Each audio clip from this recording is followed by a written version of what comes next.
Donc là, je pourrais parler d'un cours qui se destine à des étudiants de Master 2 qui vont devenir professeurs des écoles.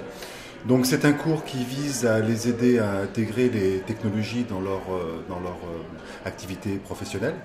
Ce sont des gens qui vont partir en stage, ce sont des gens qui vont avoir besoin d'utiliser les technologies à l'école primaire et maternelle. Et donc le cours consiste en fait d'abord le cours il est basé sur une pédagogie de projet. On va demander aux étudiants donc de concevoir un projet d'intégration des technologies dans la classe.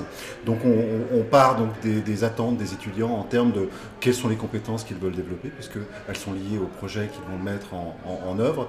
Et le cours, si je peux le caractériser, c'est de dire qu'il va être ouvert sur l'extérieur, c'est-à-dire qu'il y a des outils qui vont permettre à des professionnels, donc des professeurs des écoles ou des cadre d'éducation nationale d'intervenir dans le cours, par Skype en particulier, ou en intervenant par exemple sur des outils type Etherpad.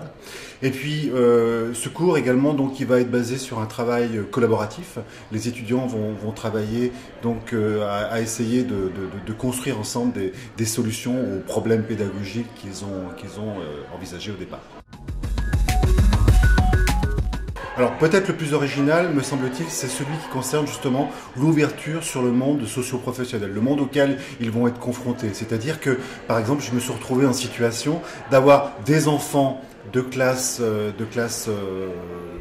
CP qui vont expliquer à des étudiants de Master 2 comment utiliser Twitter pour apprendre à lire et à écrire. Et donc ça, j'ai trouvé extrêmement intéressant, ce renversement du rapport au savoir.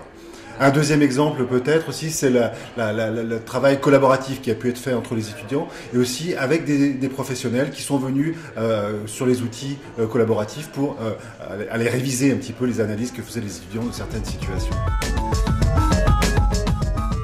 Les impacts, effectivement, c'est toujours difficile de les mesurer quand on est en cours. Mais ce que je peux dire peut-être, c'est qu'il y a déjà peut-être une amélioration de l'estime des étudiants, l'estime de soi des étudiants. Et ça me paraît extrêmement important de se rendre compte qu'on est capable de faire de belles réalisations. J'ai beaucoup d'étudiants qui me disaient « Non, le numérique, ça ne m'intéresse pas. Je ne pense pas que je sois capable d'utiliser le numérique avec des élèves. » Et qui, au bout du compte, se sont trouvés effectivement en mesure de proposer des projets qui étaient extrêmement intéressants, me semble-t-il, et extrêmement innovants. Donc ça, c'est le premier point. Et le deuxième point, c'était de développer leur capacité de travailler, de prendre des initiatives et de travailler avec les autres. Et c'est le sens du travail collaboratif que je signalais précédemment. Ça me semble effectivement extrêmement important de penser les choses en termes de collaboration, de collectif, et non plus d'apprentissage individuel.